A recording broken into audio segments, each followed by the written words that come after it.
उंदलुस की सरजमीन पर इस्लाम का परचम लहराने के बाद अब मरहला था इस वसी व अरीज खित्ते में एक मुस्तहकम निज़ाम हुकूमत कायम करने का। किस्ते अव्वल में हमने देखा कि किस तरह तारिक बिन ज़ियाद और मोसीस बिन नसीर ने स्पेन के बड़े शहरों को मुसख्खर किया। अब सूरत हाल ये थी कि गोद सल्तनत का शिराजा बिखर चुका था, लेकिन दूर दराज के पहाड़ी इलाकों और शुमाली सरहदों पर अभी भी कुछ ईसाई सरदार अपनी ताकत मुजतमा करने की कोशिशों में मसरूफ थे। मोसीज बिन नसीर और तारिक बिन जियाद ने अपनी मुश्तरका मुहिम्मात के जरिए अंदलुस के शुमाली हिस्सों जैसे सरकस्ता, जरागोजा और बर्सलोना की तरफ पेशकदमी शुरू की। इन फतूहात की रफ्तार इतनी तेज थी कि तारीखदान उसे एक मोजज़ा करार देते हैं। जहां रोमियो को इस खित्ते पर मुकम्मल कब्जा करने में 200 साल लगे थे, वहीं मुसलमानों ने सिर्फ चंद सालों में उसके 90% हिस्से पर अपना निजाम नाफिज कर दिया। मोसीज बिन नसीर की दौरंदेशी का आलम यह था कि वो सिर्फ स्पेन पर इक्तफा नहीं करना चाहते थे। उनके जहन में एक अजीम मंसूबा था कि वो कोहे पेरिनीज को पार करके फ्रांस, इटली और फिर कुस्तुनतुनिया के रास्ते होते हुए वापस दमिश्क पहुंचे, ताकि पूरा बहीरा रूम एक इस्लामी झील बन जाए। लेकिन तारीख को कुछ और ही मंजूर था, मरकजी खिलाफत का हुक्म और वापसी। जब मोसीज बिन नसीर और तारिक बिन जियाद फ्रांस की सरहदों के करीब पहुंचे, तो दमिश्क में बैठे अमवी खलीफा वलीद बिन अब्दुल मलिक की तरफ से एक हंगामी पैगाम मौसूल हुआ। खलीफा को खदशा था कि ये दोनों जर्नैल अपनी जोशे मुहिम जोई में इस्लामी फौज को दुश्मन के इलाके में बहुत दूर न ले जाएं, जहां से वापसी मुश्किल हो जाए। खलीफा ने दोनों को फौरी तौर पर दमिश्क वापसी का हुक्म दिया। ये हुक्म एक ऐसे वक्त में आया जब पूरा यूरोप मुसलमानों के कदमों में गिरने ही वाला था। एक नज्मो जब्त वाले सिपाही की तरह मोसीज बिन नसीर ने खलीफा के हुक्म के सामने सर तस्लीम खम किया। रवानगी से पहले उन्होंने उंदलुस के 9 मफतूहा इलाकों का इंतजाम संभालने के लिए अपने बेटे अब्दुल अजीज बिन मोसीज को उंदलुस का पहला बाकायदा गवर्नर या वाली मुकर्रर किया। अब्दुल अजीज बिन मोसीज एक नहायत ही ज़हीन और बहादुर नौजवान थे, जिन्होंने अपने वालिद की गैर मौजूदगी में उंदलुस की नौजायदा रियासत को मुस्तहकम करने में अहम किरदार अदा किया। 714 ईस्वी में मोसीज बिन नसीर और तारिक बिन जियाद माले गनीमत और फतह की दास्तानें लेकर दमिश्क की तरफ रवाना हो गए, और इस तरह उंदलुस की तारीख का वो पहला बाब खत्म हुआ जो उन दो अजीम फातिहीन के नाम से मंसूब था। वाले अंदलुस अब्दुल अजीज बिन मोसीज का दौर। अब्दुल अजीज बिन मोसीज ने अशबीलिया सेविल को अपना दारुल हुकूमत बनाया। उनका सबसे बड़ा चैलेंज ये था कि मफ्तूहा इलाकों में अमनो अमान कायम किया जाए और एक ऐसा निज़ाम अदल राइज किया जाए जिससे मकामी आबादी खुद को महफूज तसव्वुर करे। उन्होंने मकामी ईसाई सरदारों के साथ मुआहदे किए, जिनमें सबसे मशहूर मुआहदा तदमीर है। इस मुआहदे के तहत ईसाइयों को उनके मजहब पर कायम रहने की मुकम्मल आज़ादी दी गई, उनके गिरजों को तहफ़्फ़ुज़ फराहम किया गया और उन्हें अपनी जायदादों का मालिक तस्लीम किया गया। बदले में उन्होंने एक मामूली जिज़िया देना कबूल किया। अब्दुल अजीज बिन मोसीज ने न सिर्फ सियासी इस्तेहकाम पैदा किया, बल्कि ज़राअत और आबपाशी के निज़ाम पर भी तवज्जो दी। उन्होंने अरबों के जदीद ज़राई तरीक़े उंदलुस में मुतारिफ करवाए, जिससे बंजर ज़मीनें लहलहाने लगीं। ताहम उनकी बढ़ती हुई मकबूलियत और मकामी शाही खानदान की एक खातून एगोलोना, जो रॉड्रिक की बेवा थी, से शादी ने कुछ लोगों के दिलों में शकूक पैदा कर दिए।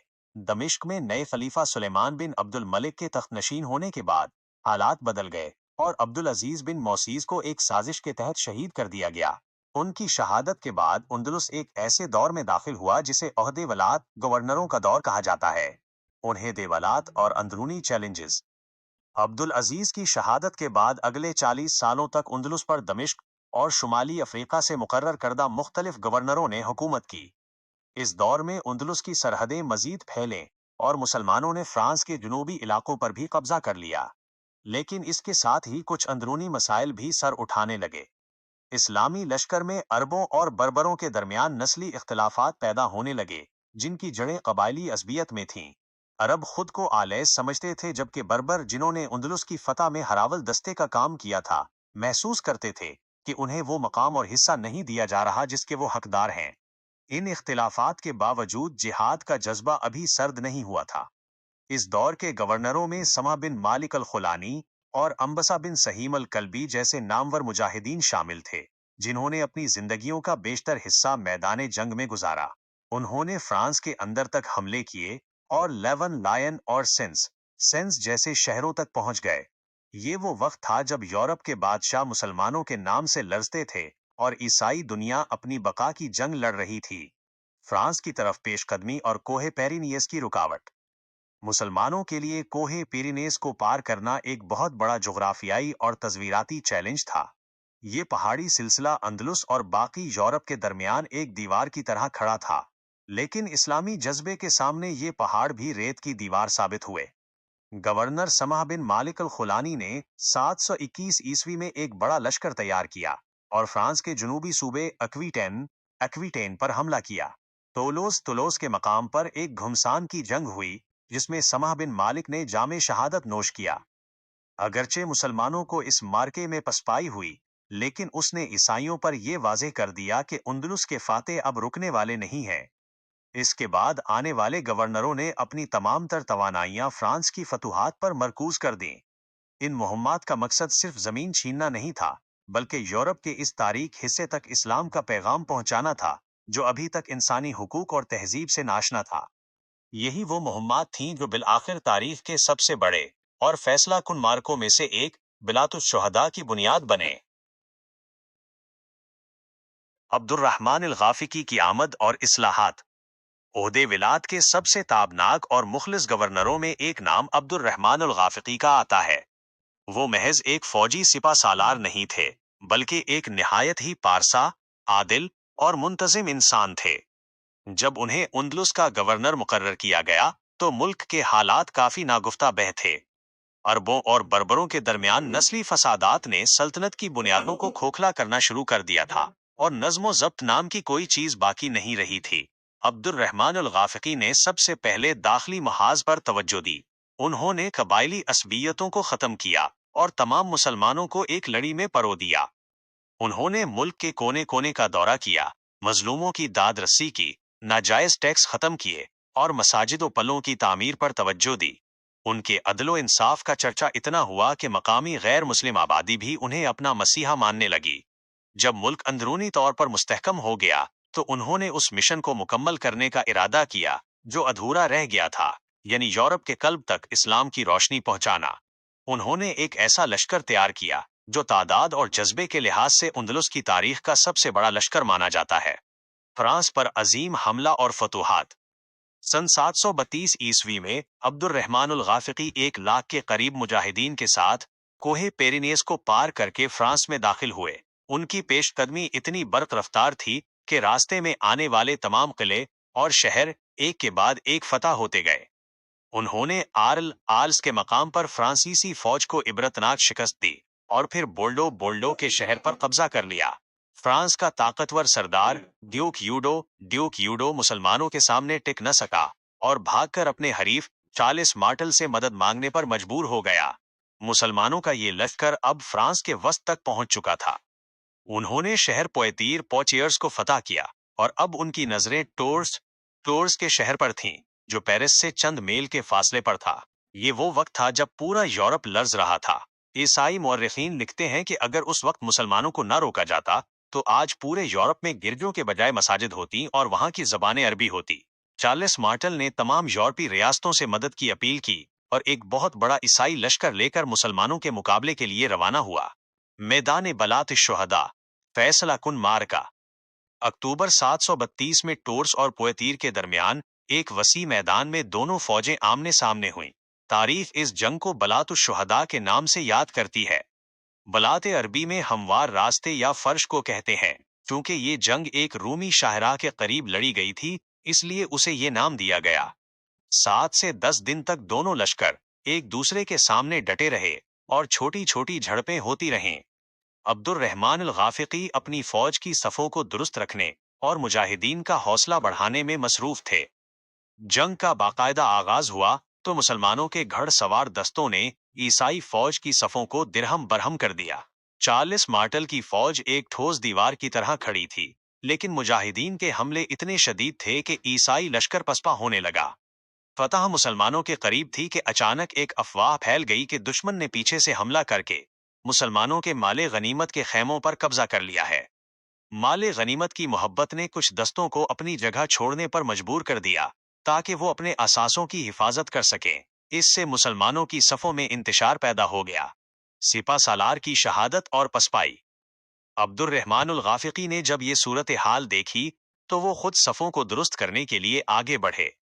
وہ مجاہدین کو پکار پکار کر واپس اپنی جگہ پر آنے کا حکم دے رہے تھے کہ اسی اثناء میں دشمن کا ایک تیر ان کے حلق میں آ لگا۔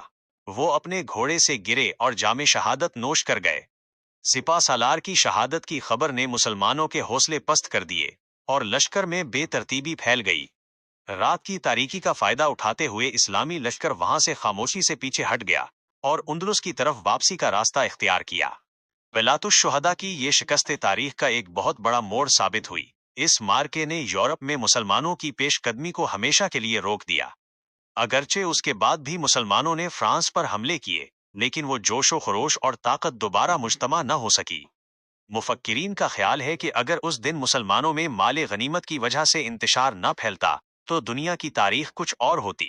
اس جنگ کے بعد اندلس کی سرحدیں کوہ پیرینیس تک محدود ہو گئیں اور مسلمانوں نے اپنا تمام تر مرکز نگاہ اب اندلس کی داخلی تعمیر و ترقی پر لگا دیا۔ بنو امیہ کا زوال اور اندلس پر اثرات۔ جب اندلس میں یہ مہمات چل رہی تھیں، اسی دوران اسلامی دنیا کے مرکز دمشق میں حالات تیزی سے بدل رہے تھے۔ بنو امیہ کی خلافت کمزور ہو رہی تھی اور بنو عباس نے خلافت پر قبضے کے لیے ایک خونی تحریک شروع کر دی تھی۔ سن 750 عیسوی میں مارکا زاب کے بعد بنو امیہ کا خاتمہ ہو گیا اور عباسیوں نے چن چن کر اموی شہزادوں کو قتل کرنا شروع کیا۔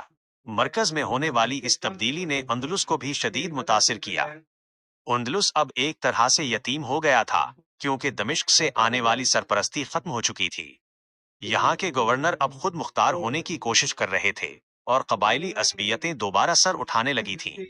اندلس ایک بار پھر خانہ جنگی اور انتشار کی طرف بڑھ رہا تھا اور ایسا لگ رہا تھا کہ مسلمانوں نے خون دے کر جو ریاست قائم کی تھی وہ چند سالوں میں ختم ہو جائے گی، لیکن قدرت کو کچھ اور ہی منظور تھا۔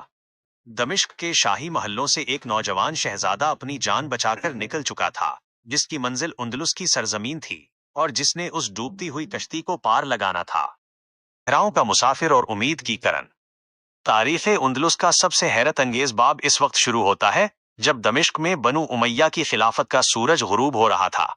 عباسیوں نے اقتدار سنبھالتے ہی بنو امیہ کے خاندان کے ہر فرد کو ختم کرنے کا حکم دے دیا۔ اس خونی دور میں ایک 20 سالہ دبلا پتلا نوجوان جس کی آنکھوں میں عزم و ہمت کی چمک تھی، اپنی جان بچا کر فرات کے کنارے سے نکلا۔ یہ نوجوان عبد الرحمن بن معاویہ تھا، جسے تاریخ عبد الرحمن الداخل اور سکر قریش کا شاہین کے نام سے جانتی ہے۔ عبد الرحمن کا سفر کسی معجزے سے کم نہ تھا۔ وہ کئی سالوں تک فلسطین، مصر اور پھر شمالی افریقہ کے صحراؤں میں روپوش رہا۔ عباسی جاسوس ہر قدم پر اس کا تعاقب کر رہے تھے، لیکن قدرت اسے ایک بڑے مقصد کے لیے بچا رہی تھی۔ عبد الرحمن کی نظریں اندلس پر جمی ہوئی تھی، جہاں کے حالات اس وقت انتہائی خراب تھے۔ وہاں عرب قبائل آپس میں لڑ رہے تھے اور کوئی بھی طاقتور حکمران موجود نہ تھا جو ان کو متحد کر سکے۔ عبد الرحمن نے اپنے وفادار غلام بدر کو اندلس بھیجا تاکہ وہ وہاں کے اموی حامیوں سے رابطہ کرے۔ اندلس میں آمد اور اقتدار کی جدوجہد۔ 755 عیسوی کے ستمبر کا مہینہ تھا جب عبد الرحمن الداخل نے اندلس کے ساحل پر قدم رکھا۔ اس کی آمد کی خبر جنگل کی آگ کی طرح پھیل گئی۔ وہ لوگ جو خانہ جنگی سے تنگ آ چکے تھے اور وہ جو ابھی تک بنو امیہ سے وفاداری رکھتے تھے، جوق در جوق اس کے گرد جمع ہونے لگے۔ اندلس کا وقت واحد کا گورنر یوسف فہری اپنی طاقت چھوڑنے کو تیار نہ تھا، جس کے نتیجے میں قرطبہ کے باہر ایک فیصلہ کن جنگ ہوئی۔ عبد الرحمن نے اپنی ذہانت اور بہادری سے یوسف فہری کو شکست دی اور مئی 756 میں فاتحانہ انداز میں قرطبہ میں داخل ہوا۔ یہ اندلس کی تاریخ کا وہ موڑ تھا جہاں سے ایک نئی اور خود مختار اموی سلطنت کی بنیاد پڑی۔ عبد الرحمن نے اعلان کیا کہ اندلس اب دمشق یا بغداد کے تابع نہیں ہے، بلکہ یہ ایک آزاد ریاست ہے۔ اس نے بکھرے ہوئے عربوں اور بربروں کو ایک پرچم تلے جمع کیا اور ایک ایسی مستحکم حکومت قائم کی جو اگلے 250 سال تک قائم رہی۔ تعمیر و ترقی اور اندلس کا نیا چہرہ۔ عبد الرحمن الداخل نے صرف جنگیں نہیں لڑیں، بلکہ اندلس کو ایک جدید ریاست بنانے میں اپنی تمام تر توانائیاں لگا دیں۔ اس نے قرطبہ کو اپنا دارالحکومت بنایا اور اسے دنیا کا سب سے خوبصورت شہر بنانے کا عزم کیا۔ इसी दौर में जामे मस्जिद कुर्तबा की बुनियाद रखी गई, जो इस्लामी फन्ने तामीर का एक शाहकार मानी जाती है। उसने दूर दराज के ममालिक से कीमती दरख्त और पौधे मंगवाए और उंदलुस की सरजमीन को बागात से भर दिया। उसने एक ताकतवर बहरी बेड़ा तैयार किया और फौज को जदीद खतूत पर इस्तवार किया। इसकी सबसे बड़ी कामयाबी ये थी कि उसने अंदलुस को अब्बासियों के हमलों से महफूज रखा। जब अब्बासी खलीफा मंसूर ने अंदलुस को दोबारा फतह करने के लिए एक बड़ा लश्कर भेजा, तो अब्दुर्रहमान ने उसे ऐसी इबरतनाक शिकस्त दी कि मंसूर ने उसे सकरे कुरैश का लक़ब दे दिया और कहा कि शुक्र है कि हमारे और उसके दरमियान समंदर हायल है। किस्ते दोम का इख्तिताम, एक अजीम वर्से की बुनियाद। अब्दुर्रहमान दाखिल ने 32 साल तक अंदलुस पर हुकूमत की। उसने एक बिखरी हुई रियासत को दुनिया की सबसे मुनज़्ज़म और खुशहाल सल्तनत में बदल दिया। जब उसका इंतकाल हुआ तो अंदलुस इल्म अदब, तिजारत और फन्ने तामीर का गहवारा बन चुका था। उसने साबित कर दिया कि अगर अज़म बुलंद हो तो एक अकेला इंसान भी तारीख का रुख मोड़ सकता है। अंदलुस की ये दूसरी किस्त हमें यह सबक देती है कि फतूहात का तहफ़्फ़ुज़ सिर्फ तलवार से नहीं बल्कि अदल व इंसाफ और दाखिली इत्तेहाद से मुमकिन है। अब्दुर्रहमान दाखिल ने जिस सल्तनत की बुनियाद रखी, उसी ने आगे चलकर कुर्तबा की वो खिलाफत बनना था जिसकी रोशनी ने पूरे यूरोप के अंधेरों को खत्म किया। लेकिन अभी बहुत से चैलेंजेस बाकी थे। ईसाई रियासतों की बढ़ती हुई ताकत और अंदलुस के अंदरूनी खलफशार ने आगे चलकर क्या रंग दिखाया, ये हम अगली अक़सात में देखेंगे।